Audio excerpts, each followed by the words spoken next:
رسول پر ایمان لانے میں شامل ہے۔ آپ کرتے ہیں جدا کرنے کی بات کہ جدا کرو، خدا رسول کے ایمان میں ہی اپنا ایمان قرار دیتا ہے۔ سورہ نساء آیت نمبر 170 بڑی توجہ سے سنیے، فرمایا یا ایھا الناس قد جاءکم الرسول بالحق من ربکم فآمنوا خیر لکم، تمہارے پاس اللہ کی طرف سے رسول آ گئے، بس رسول پر ایمان لاؤ۔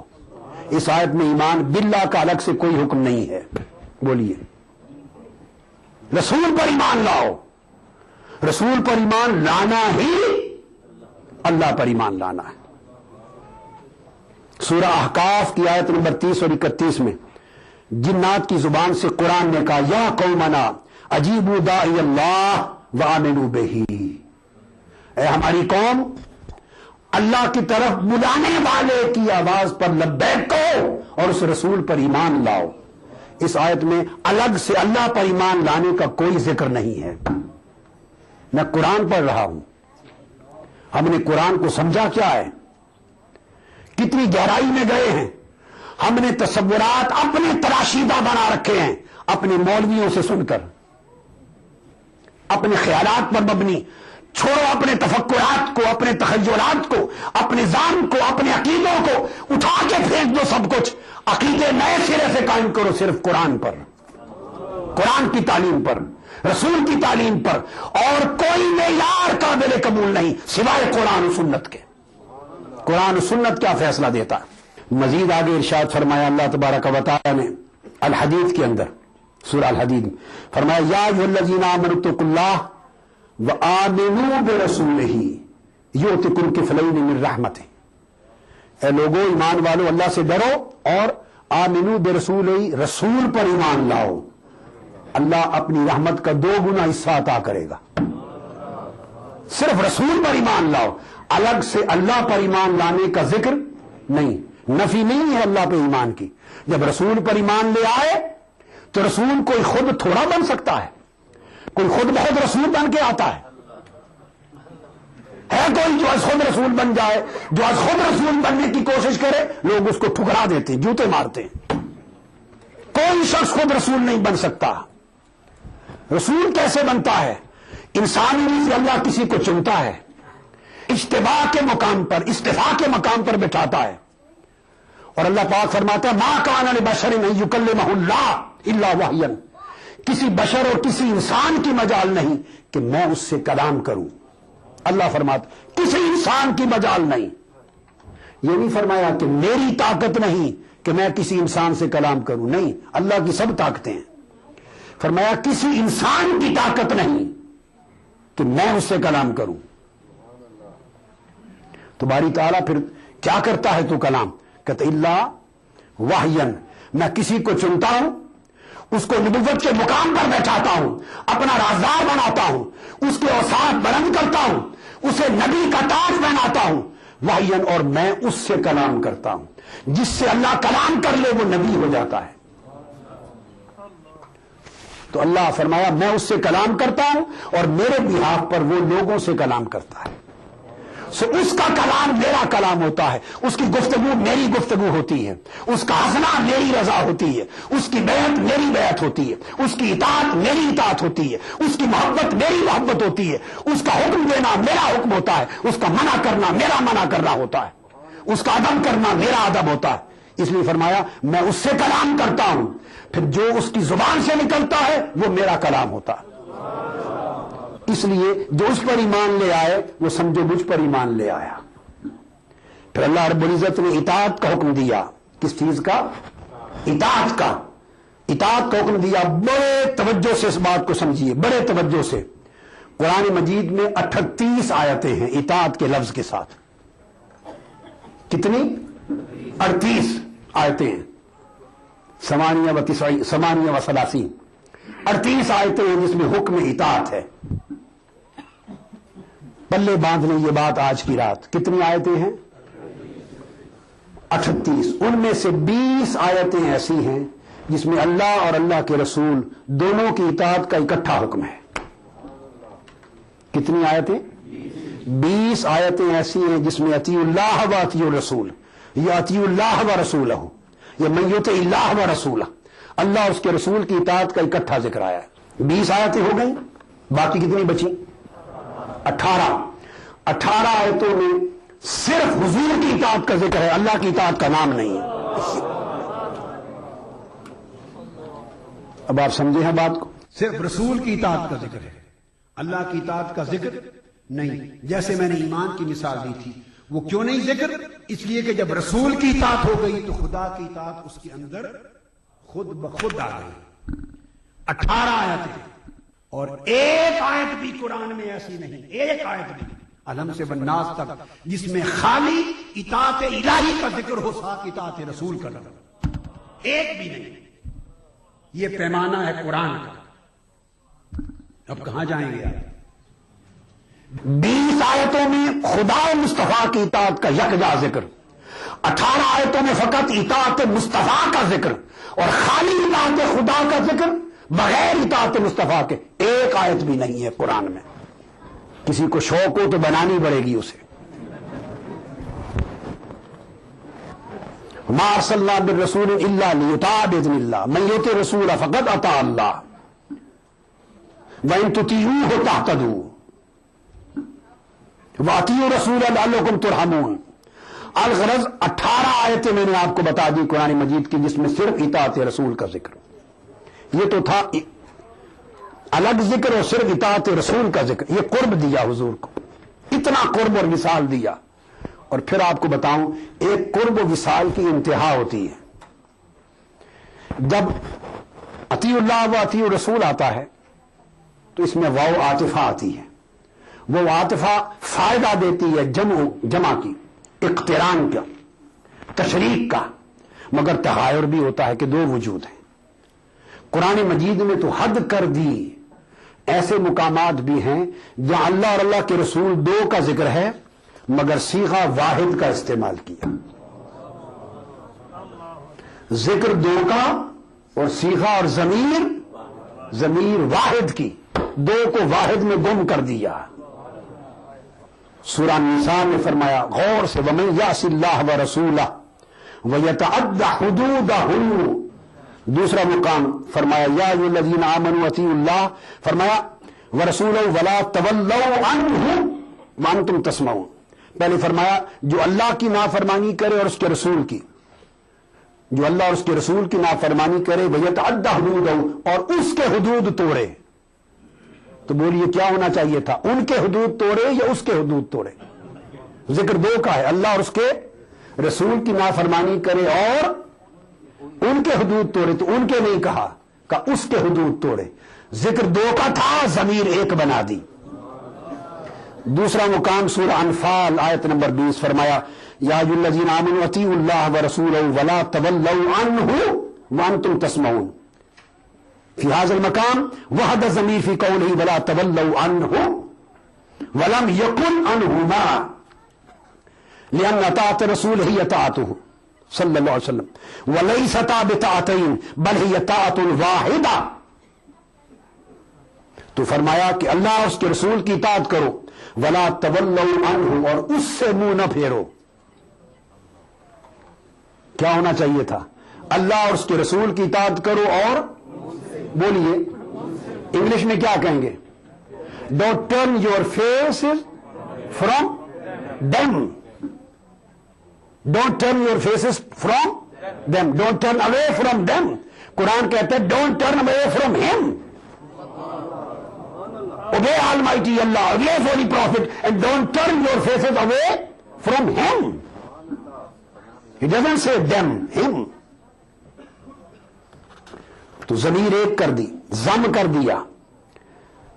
پھر اس کے بعد سورہ انفال کی آیت نمبر 24 میں فرمایا یا ایھا الذین آمنوا استجیبوا للہ وللرسول اذا دعاکم لما یحییکم، انما افرد الضمیر للہ ولرسولہ وقال اذا دعاکم وما قال اذا دعواکم، لأن استجابت الرسول هي استجابت للہ تعالی۔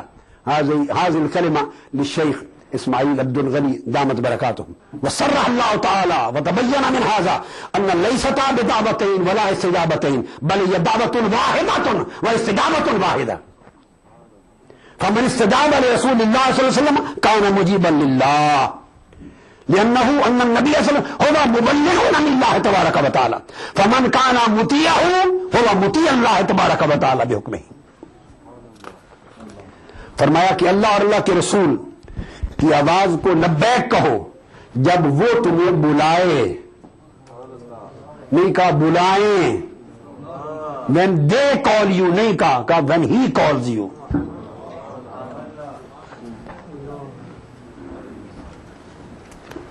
اس کے نتیجے میں حدیث آتی ہے صحیح بخاری کی حدیث. کیا؟ حضرت سعید بن معلّہ رضی اللہ تعالیٰ عنہ فرماتے ہیں کہ میں نماز پڑھ رہا تھا, یہ آیت نازل ہو چکی تھی. دوران نماز آقا علیہ السلام نے مجھے آواز دی. مجھے مسئلے کا پتہ نہیں تھا, میں نماز میں تھا, تو میں نے فلم اجب, میں نے جواب نہیں دیا. جب نماز سے فارغ ہوا آقا علیہ السلام کی بارگاہ میں آپ نے پوچھا کیوں نہیں جواب دیا؟ قلت یا رسول اللہ انی کنت اصلی. آقا علیہ السلام نے فرمایا حدیث میں ثم اتیت فقال ما منعک ان تاتینی فقلت یا رسول اللہ انی کنت اصلی, میں نماز پڑھ رہا تھا اس وجہ سے جواب نہیں دیا. آقا علیہ السلام نے فرمایا الم یقل اللہ استجیبوا للہ وللرسول اذا دعاکم لما یحییکم, تم نے قرآن میں خدا کا حکم نہیں سنا جب رسول آواز دے تم لبیک کر کے آیا کرو. تمہارا حکم تھا نماز چھوڑ کے آ جاتے میرے پاس. صحیح بخاری کی حدیث ہے. پھر حضرت ابو ہریرہ رضی اللہ تعالیٰ عنہ روایت کرتے سو اس طرح اللہ رب العزت نے اپنے محبوب کو حضور کے قریب کیا اور قرب اور وصال کے اعلیٰ مقامات پہ رکھا, اور قرب اور وصال کا مقام اتنا بڑھایا کہ افعال بھی ایک کر دیے. فرمایا وما رمیت اذ رمیت ولکن اللہ رمی ان الذین یبایعونک انما یبایعون اللہ. یہ کنکریاں آپ نے نہیں ماری, میں نے ماری. یہ بیعت آپ سے نہیں کرتے, یہ مجھ سے کرتے ہیں.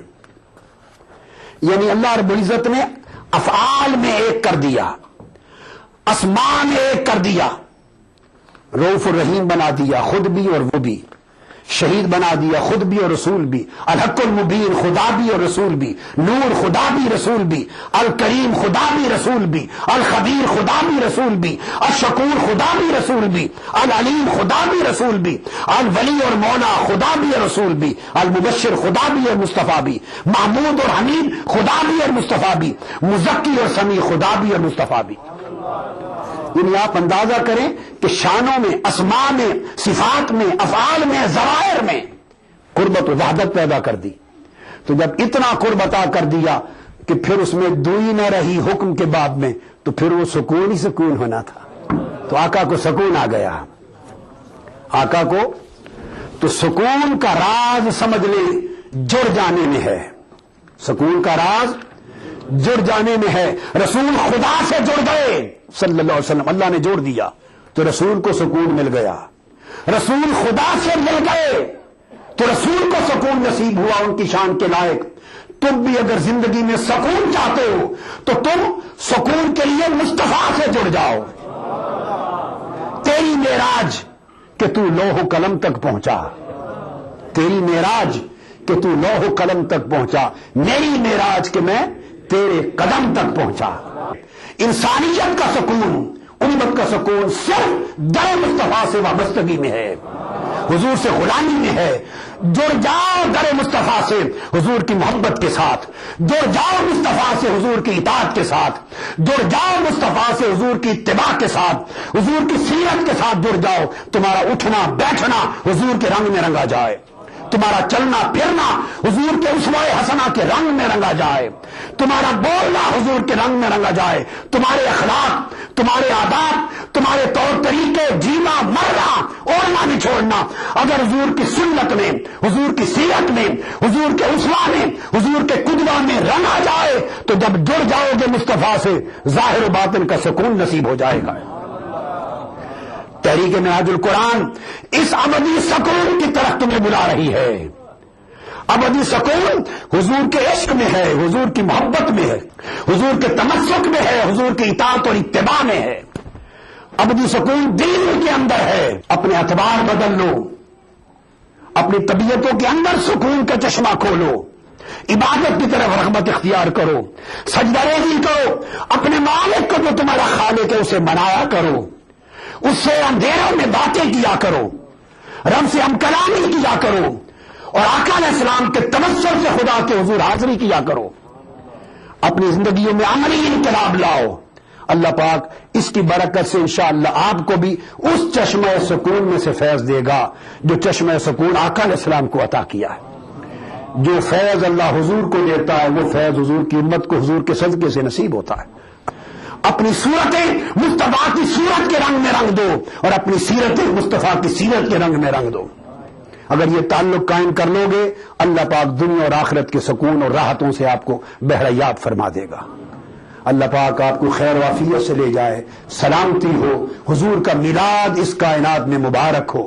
فلک کے نظاروں، زمین کی بہاروں، سبھی میں مناروں، حضور آ گئے۔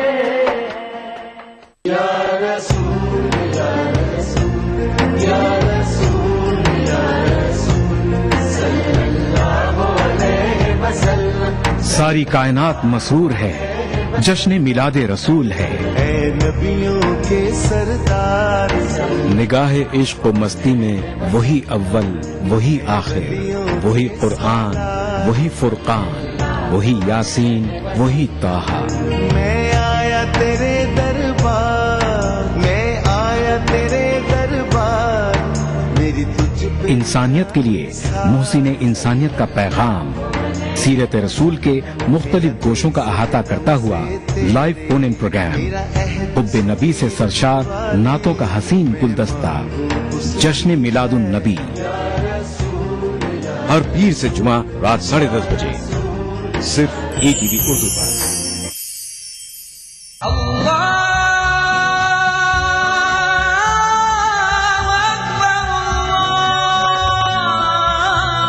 ہر صبح ETV اردو کی خوشبو سے مہکے آپ کا گھر آنگن، مانگنے والے مانگ خدا سے، روحانی کیفیت سے سرشار قوالیوں کا حسین گلدستہ، پروگرام محفل سما، روزانہ صبح 4:30 بجے۔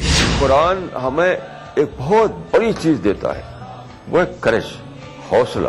پر امید زندگی کا سفر، پروگرام رہنمائے زندگی، ہر پیر تا جمعرات صبح 5 بجے۔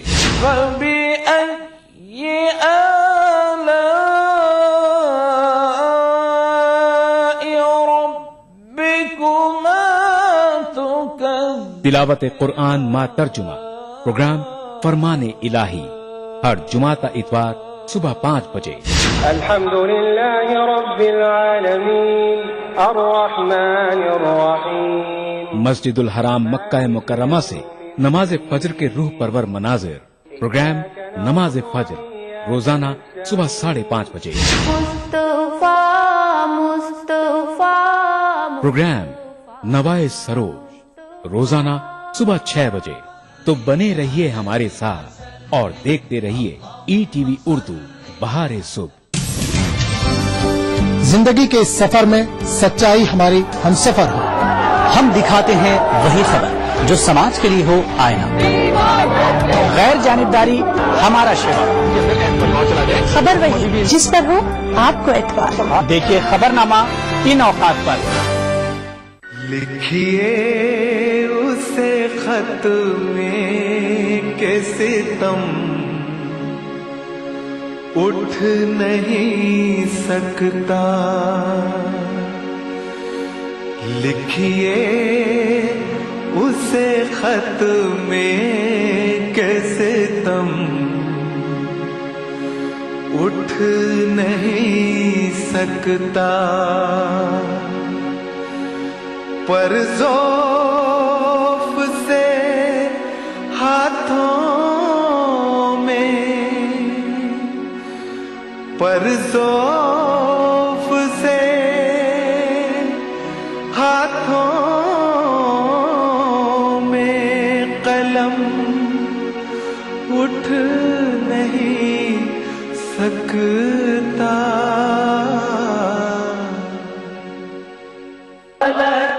نظاروں، زمین کی بہاروں، سبھی میں مناروں،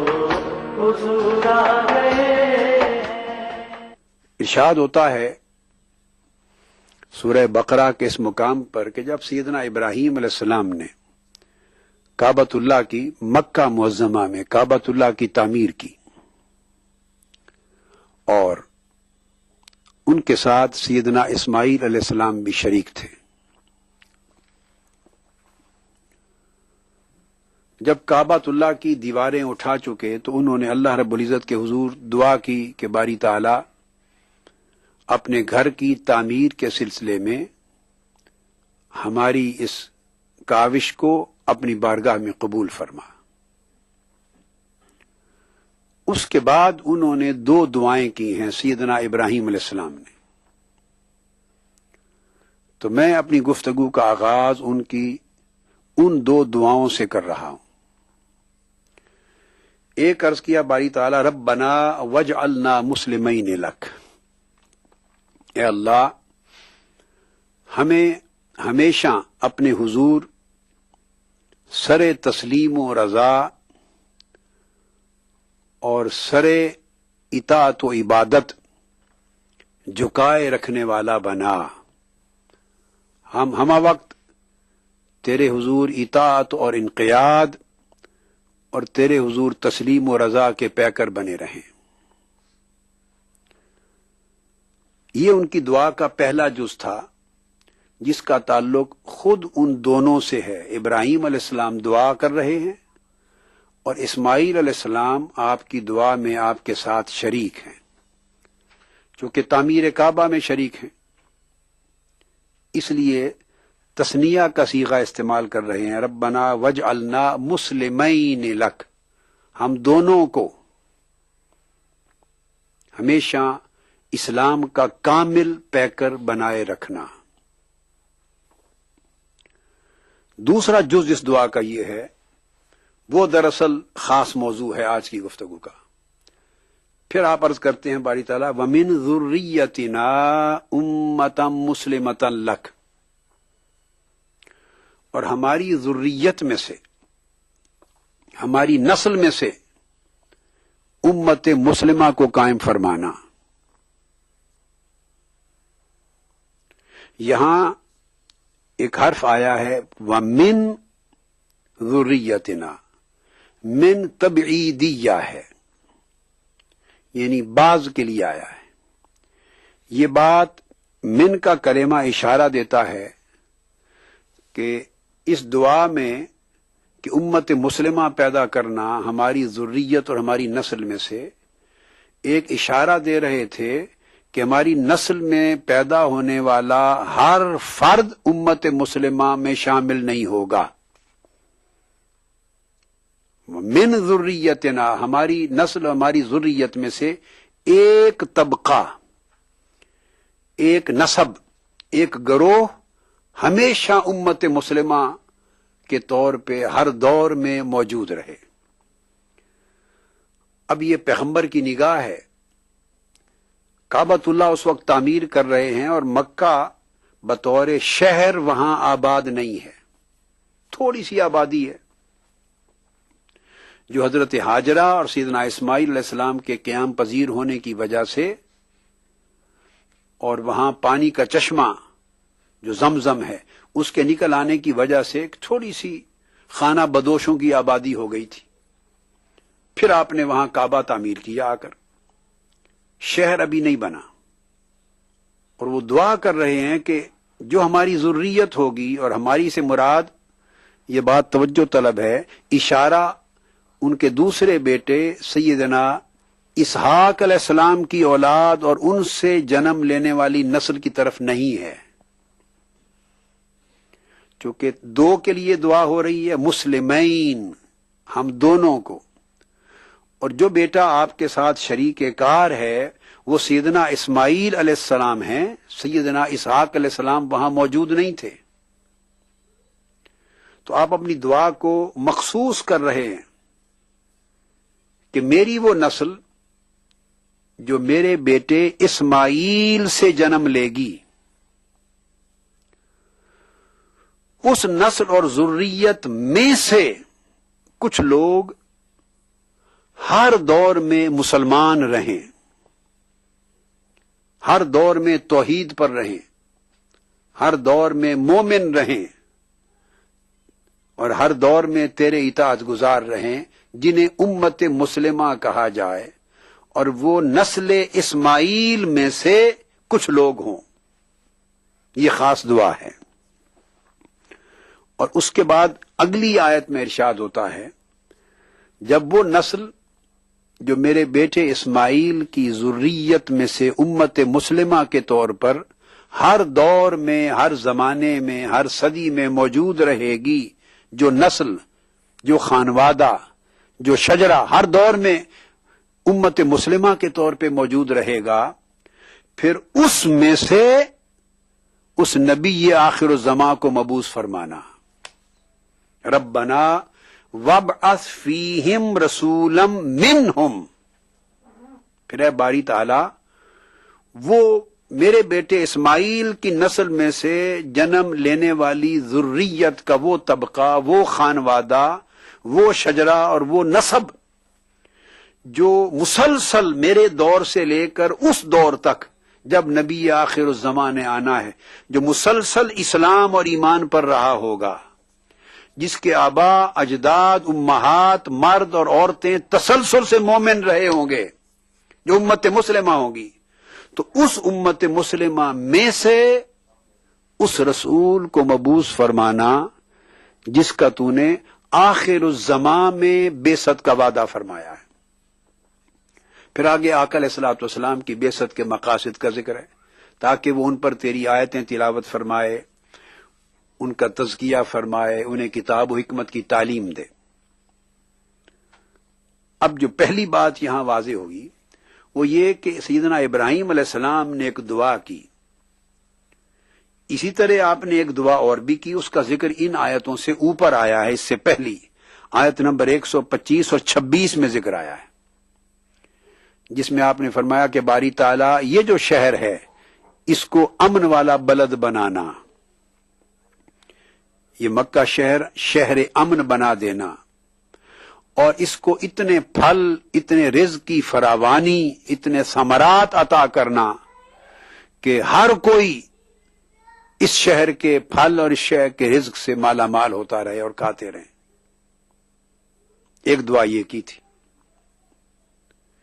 ایک دعا اپنی اسماعیل علیہ السلام سے جنم لینے والی ذریت میں ہمیشہ ایک طبقہ امت مسلمہ کے طور پہ برقرار رہنے کی دعا کی، اور تیسری اس امت مسلمہ میں سے حضور علیہ الصلوۃ والسلام کی ولادت کا ذکر کیا، ان سے حضور کا میلاد ہو، ان میں حضور کا مولد ہو، ان میں حضور کی پیدائش اور ولادت ہو اور بعثت ہو، اور وہ انسانیت اور امت کو اس طریق سے رہنمائی اور ہدایت اور روشنی عطا فرمائے۔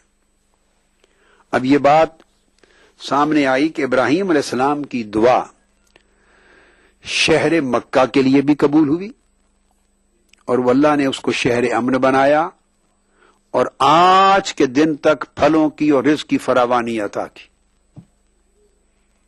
کسی اور جگہ کچھ ملے نہ ملے، مگر مکہ کی سرزمین پر دنیا کا ہر پھل، ہر موسم، ہر ماہ، ہر ہفتے دستیاب ہے، اور ہزار سال گزر گئے، اس شہر مکہ میں رزق اور ثمرات کی کمی نہیں آئی، یہ بھی قبول ہوئی۔ سو اسی طرح دوسری دعا بھی قبول ہوئی کہ ابراہیم علیہ السلام کی اولاد میں سے اسماعیلی نسل میں ایک ایسا طبقہ، ایک ایسا خانوادہ، ایک ایسا نسب ہمیشہ ایمان پر، اسلام پر، توحید پر رہا، اور اس کو اللہ رب العزت نے قرآن مجید میں دعائے ابراہیم علیہ السلام کے توسط سے امت مسلمہ کہا، اور اس امت مسلمہ میں آقا علیہ السلام کی بعثت ہوئی۔ اب یہاں امت مسلمہ سے مراد وہ ساری کی ساری اولاد نہیں ہے جو ان کی نسل سے تھی اور جو مکہ میں آباد ہوئی تھی۔ آپ نے شرط لگا دی تھی وَمِن ذُرِّيَّتِنَا، نسل تو میری بڑی پھیلے گی، پورا شہر بھر جائے گا ہماری اور میری نسل سے، میری اولاد سے، اسماعیلی نسل سے، مگر ان میں کئی کافر بھی ہوں گے، کئی مشرک ہوں گے، کئی ملت ابراہیمی پر ہوں گے، کوئی